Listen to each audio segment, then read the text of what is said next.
everybody, this is Sherry at djsundry.blogspot.com, and I am so excited to bring you the 12 days of Christmas tags.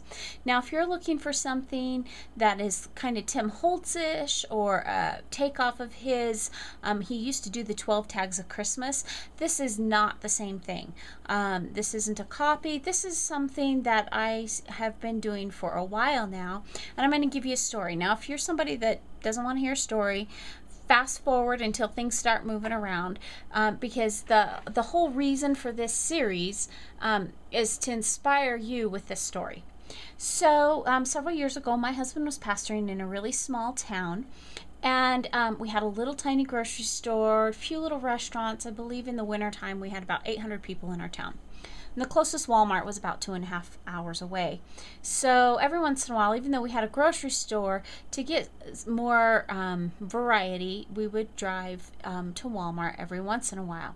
And our grocery store owners were the best, by the way. They were good friends of ours, and we really appreciated them. Well, one night we had made that drive to the city, and we were coming home late at night. And when we got home, there was this little metal tin sitting on our front porch. It was kind of odd. There was no note at all. It was December, and we opened up the tin, and inside of that tin was a piece of fudge. And the tin was kind of white with red and green, and it said, "On the first day of Christmas, my true love sent to me." So we thought, well, we had both grown up in small towns, not quite that small, but we'd also lived in the city, and you're kind of nervous about, do we eat this? Do we not eat this? And finally we decided, well, it must be fine. We'll eat it.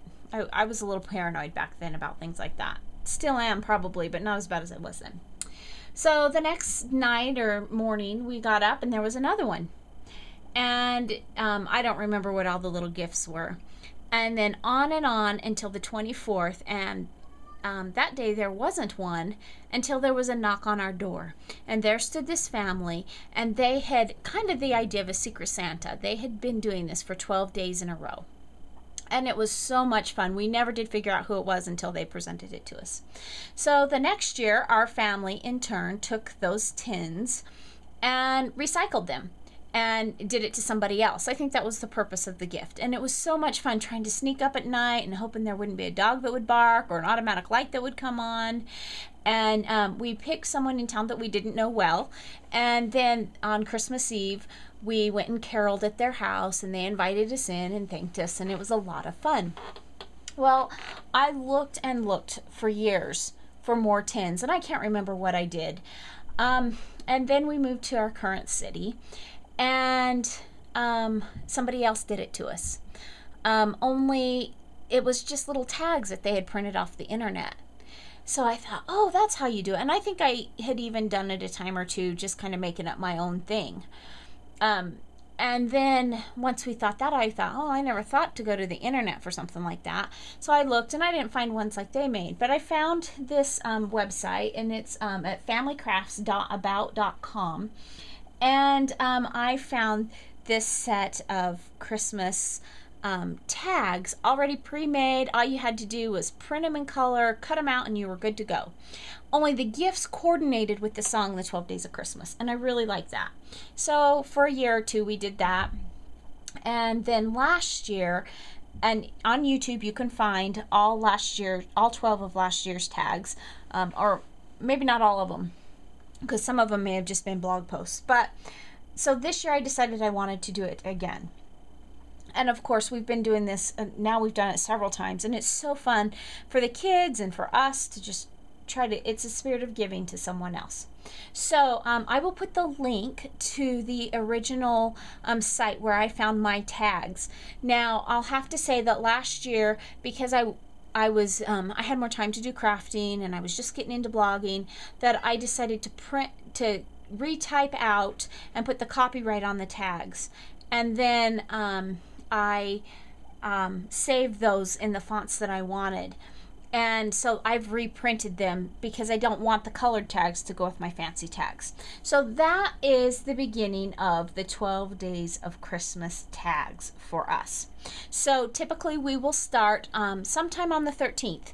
It'll probably be either late the night of the 12th, so that when they get up on the morning of the 13th, it'll be there, or we'll just sneak over early in the morning of the 13th.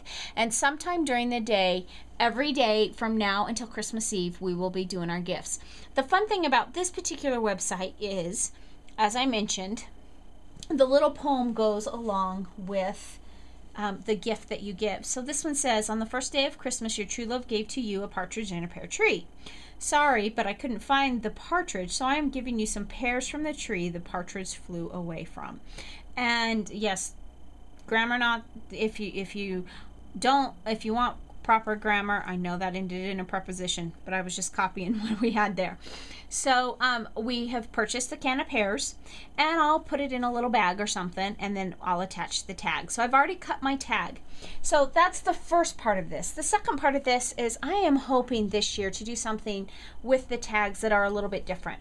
My goal is to show you a new technique every day. Now, if you've been crafting for a long time, there's probably not a lot of new out there that I'll show you. If you're a brand new crafter, I'm hoping that this will be a great time of learning new things and new techniques.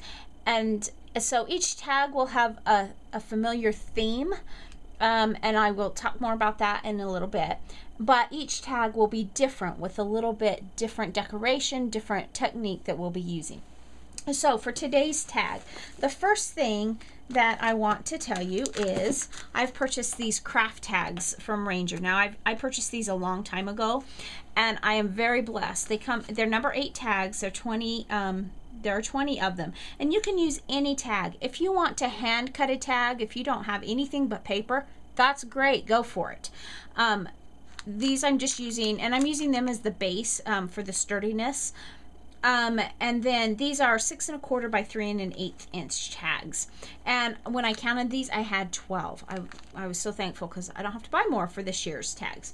So I'm going for today, for every day, these are my tag bases for this particular project.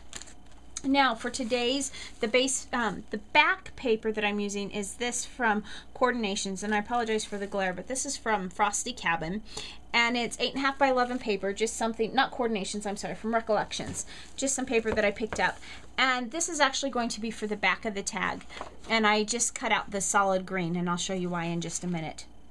I'm also, for today's tag, I'm going to be using this Believe pad from Making Memories, and the paper that I've chosen for this is this paper that has all different sorts of numbers. And yes, there are more numbers on here than the 12 days of Christmas, but the idea is 12 days of Christmas. And so today's tag is going to be fairly simple because we have the story to tell, and I have some very simple kind of first time techniques. Now, one thing that I have started doing with my tags, I'm just getting to start to do, is when I have a nice piece of scratch paper with this, I put it inside the 6x6 pad rather than in my scrap bin.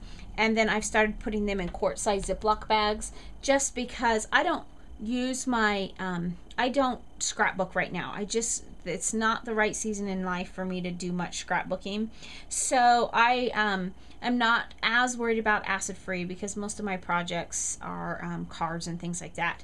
So I'll slide this in, and then I'll always know when I find a piece of paper who it's from. So this is a 6x6 pad that I'm using. Let me set that aside. I'm going to be using some Close to My Heart ink. I believe I'm just going to be using this ruby color, but I may be using Ponderosa Pine as well. I don't know, but we'll just set that aside. I'm going to be using my Scallop Sentiment Punch from Fiskars, and I've already pre-done that. And then I have 3 different colors here from 3 Girl Jam. I have some mistletoe. Now the green doesn't coordinate with the, I'm sorry, this is Holly Berry. The green doesn't coordinate with the mistletoe in my paper, so instead I'm using Witch's Brew. And then this piece of ribbon, and the camera may not pick it up very well, but this is this is Christmas candy, and it reminds me of the ribbon candy. And there's little bits of green and pinks, and I just felt like it would be a good color to tie it all together to make for the tail of our tag. And then I pulled a charm from my stash of charms that I picked up on eBay. So let's get started. Now I have 2 different techniques that I want to show you today. This is my letter, or my number. This is the number 1. And if you can see in that, I'm sorry, I hope I wasn't off camera there, but if you can see, if the camera picks it up, this is kind of a glossy, it's kind of rubbery looking, and it's actually just a piece of black cardstock from my stash that I used the Art Philosophy cartridge to cut numbers. I went into the Cricut craft room, I spaced the numbers, sized the numbers to the size I wanted it, and once I get to 10, 11, and 12, I welded them together. And we're not going into that probably in this whole project. But this is, what makes it rubbery is, and I'm going to show you this technique to start with today. I've done all of them but the number 11. But you see, this is the same piece of paper, and it's just this flat black. And what I'm going to do with that, to make it look almost like an epoxy sticker, is I'm going to use Glossy Accents, and you're just going to fill it in. Now, I have done this before, and I really like this effect. It goes on milky, and then as it dries, it becomes clear. When I've done it in the past, there's been one of 2 different things. First of all, it's either been a small sticker or an embellishment that I've made glossy, and or it's already been attached to a project. Now I have some really tiny ones that aren't attached to projects, but as you see, it takes quite a bit, and you want to have pretty even coverage, because if you miss that edge, and I noticed in some of mine I kind of did, that if you miss that edge, it doesn't run that much, and so it's not like it's going to run to the edges as much as I thought maybe it would. The problem is it caused it to curl. So if you didn't want that curl, you could attach it to the project first and then go back and use your Glossy Accents. Are there other products that you can do this with? Yes, there are. Glossy Accents is what I use and what I keep on hand. I pick it up usually with a coupon at either Michael's or Joann's, and that's how I do it. I use my non-stick mat so that as it dries, when I go to pick it up, especially if there's been some overhang, then I don't have to worry about it sticking to the mat. It'll come up right away, and then I can just trim off the overhang with my scissors. But I noticed after all the rest of these had dried that they were kind of curled. I actually am going to turn mine into a sticker, and that is the second technique that I'm going to show you now. The first one was just applying the Glossy Accents smoothly over the top of it. Now I'm going to turn this one into a sticker. So I have here the Xyron Create-A-Sticker, and this is the 1.5 inch size, and you can pick these up pretty much at any craft store, and you used to be able to pick it up at Walmart. I think some Walmarts you probably still can. This is my go-to sticker maker for small things. I just like what it does, and I think that because I'm not going to have to hold it because I'm not using wet glue, I think that I will lose that curl that was in it, which is good. I don't want the curl.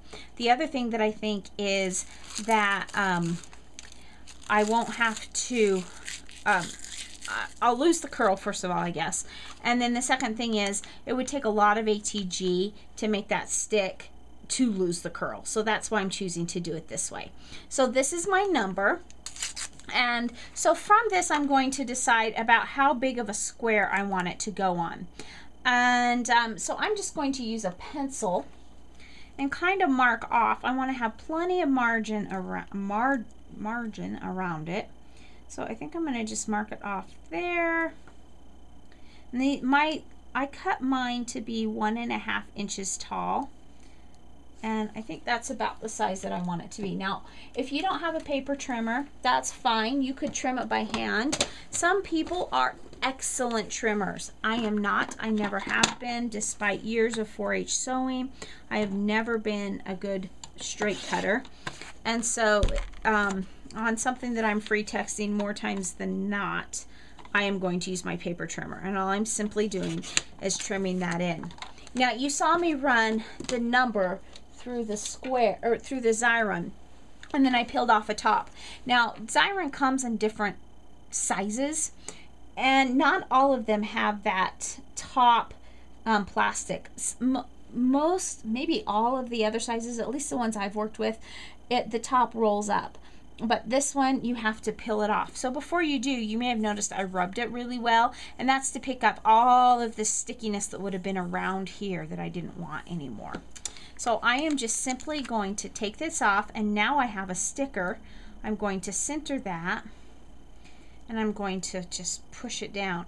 Now if it looks like it's not going to want to if it looks like it's going to want to come up after I get it all pressed down, then I may need to go back with glue, and it almost looks like it's going to want to do that, but we'll just kind of see how the project goes along.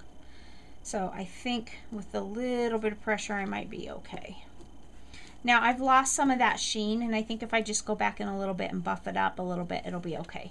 So now I want to add a little bit of interest to my one. I don't want it to be just a simple box. So I think I'm going to use my punch here. Nope, I'm not, because it's too thick, and I am going to have to use glue. Well, that's too bad. I was really hoping you couldn't. Normally the sticker maker is my go-to option for this type of a procedure, but like I said, this is just too thick of it's just too wavy and too pliable to just really stick with that. So this is Tombow Mono adhesive. Now one thing you may not know about Glossy Accents is Glossy Accents is not just, that's this glue that I used here, it is not just for making things pretty. It does add a glossy shine, but it also is a glue, which is really cool. Whoops. Let's just turn that over. I'm not worried about getting glue on my mat because it's a non-stick mat. Now, I'm going to have to hold this here for a minute, or I'm going to lose what I gained here. Now, the Tombow will dry clear like that. And I think I'm going to grab some trimmer scissors just because I don't use these hardly at all, and I've used them more in the last week than I've probably used them in several years. But it'll just add a little bit of interest to the mat here. The reason I put it on a mat is to add color and coordinate it in. That's the first reason, of course. The second reason I did is because if you don't pop something up on a different color mat, on a contrasting color mat, you're going to lose the details of your image, and we don't want to do that. Okay, so I'm just going to set this aside. It's trimmed and ready to go, and now we're going to move to our tag. So this paper is only a 6-inch paper, and so my tag's 6 1/4 inches. So I had to come up with an option to make sure the tag was covered. Now I've already covered the back and trimmed it out. Now I'm going to show you how I'm going to do the front. Now we're going to start with this little piece. I decided that what I would do is I would scallop the edge in the same green, and I would put it along the bottom, and then that gives me plenty of room to do across the top. Now I'm going to show you how well this glossy accent works as a glue. In fact, it dries pretty quickly typically. And so I'm just running a thin line. I don't want a lot. Tombow Mono is excellent glue. It would make excellent too, an excellent choice for this process. I just am showing you some options that you have available. Now when I line this up, I don't want my tag itself to show, but I want to get it just as high up as I can without my tag showing. There we go, just like that. Now I'll grab my scissors, flip my tag over, and just simply trim it off. Now some of that scallop is coming through on the back side, just like that. Kind of cute. Okay, so set that aside, and there's the top. Now I am not going to use glue on this big piece of paper. This is where my good old trusty ATG comes in handy. And I'm being pretty generous, especially across the top, because this is how I'm going to, I'll still have to go back and repunch my hole. So I'm going to line it up, and this time I want to line from the top down. And you may notice here I have more width than I needed. I have found that it's far easier to trim off the sides because as much ATG as I use on these guys, it's not very easy to bring it back up. So I would rather go back through with my scissors. I'll make a slit there, cut up the side, just like that. And believe it or not, guys, we are almost done with our tag. I have one more quick technique to show you. Well, two more. So now I'm going to punch my hole. And the way I'm going to do that is I have my crocodile here. And I am going to use the 3/16 side, which I didn't clean it out last time I used it. There we go. And I'm just going to see where I can line this up here. I'm going to line it up. And there we go. Just like that. So there's my top. Now there's other things you can do. We're not doing them today. This is just the technique that we're doing today. So now comes the next and the final technique for today's tags, and that is distressing. What do I mean by distressing? I just mean simply inking up the edges. Can you see the difference there? Look how much more finished it looks when I just take that extra few seconds, and literally it's just seconds. To just ink around the edges. Just gives it a nice finished texture, or finished offset, finished edge, I guess you would say. Now I am using the close to my heart to do that. There will be other distressing techniques that I will show you throughout the series. This one is just a quick way of doing it, and I want to do it to all the pieces because it just really gives it that extra finished look to your project. In fact, I'm even going to do it to our sentiment, which is going to go on the back. And it ties in the reds of the project, it ties in the Christmas theme, and it gives it that finished look. So to attach this for today, and there'll be different ways that I do it different times, but for today I'm just going to make it be kind of straight and just center that on the back, and then I'm going to flip it over. I'm going to flip my main piece over here, and I'm really being generous with this because again we've got that bulk, and as you can see we're going to struggle with that all the way through. I'll have to tell you, I pre-did that on all of my tags, and Glossy Accents does need some drying time as far as letting things dry before they can be touched. Several hours is best if possible. So, but if you're starting this project on the 11th, or, well, it's the 12th before it's going to air. But if you're starting this project early in the day, you might be able to still do it where you could go ahead and just add the Glossy Accents when you were all done. But, and you wouldn't have that extra curving that I have. Now I'm going to pull a wipe, and I'm just going to gently go over my Glossy Accents and try to shine it back up because I've handled it so much that it kind of lost its shine. Alright, so the final thing we're going to do is we're going to attach our tags, and there are lots of ways you could attach them. I have to say I'm a little nervous about them all fitting in here because that's not a very big hole, but I think with some help we can do it. So what I would like to do is try to push them through without putting a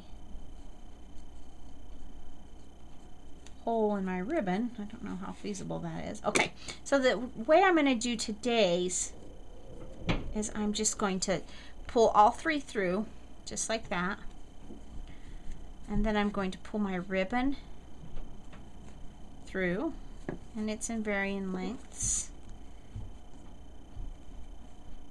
and then make sure all of it's tight. And it's a pretty fat knot there. And you know, I think we're going to skip the charm because I've got so much ribbon here. So there is our first tag of the 12 Days of Christmas tags. Now, there's some things going on over the blog that I want to tell you about. I know this video's long. They should not all be that long, so bear with me, but you do not want to miss this last part that I want to tell you about. I am going to, if you go over to my blog, www.djsundries.blogspot.com, we are going to be having a contest. I would like to see you make your tags and link them up.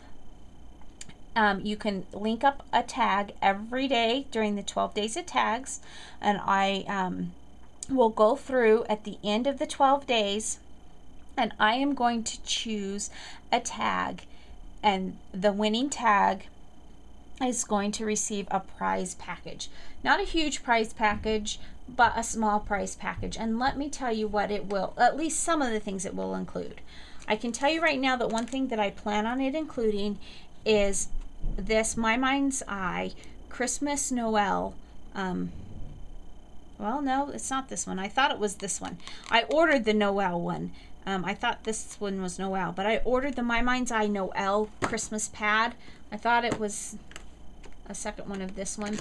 But anyway, the Noel Christmas pad is the one that I ordered. I'm hoping when I go to the city that it will also include a set of tags, so that you can either make these tags or other tags. And then there'll be some other goodies in there too. So be sure to head over to my blog, link up your tags. You know, really you've got 12 chances to win. And we'll talk more about that as that goes. Now, I know this has been a long video. Thank you so much for stopping and listening to me ramble on. Remember, we learned 3 techniques today. We learned how to ink distress something to finish it off. We learned how to use glossy accents to make our own embellishments. And we learned how to cover, the very basic way how to cover a tag. Now in the future, unless the technique involves doing the base paper, we won't be doing that on the video. The rest of our videos should be much shorter. I would like to say I promise, but you guys know me, sometimes they're not short.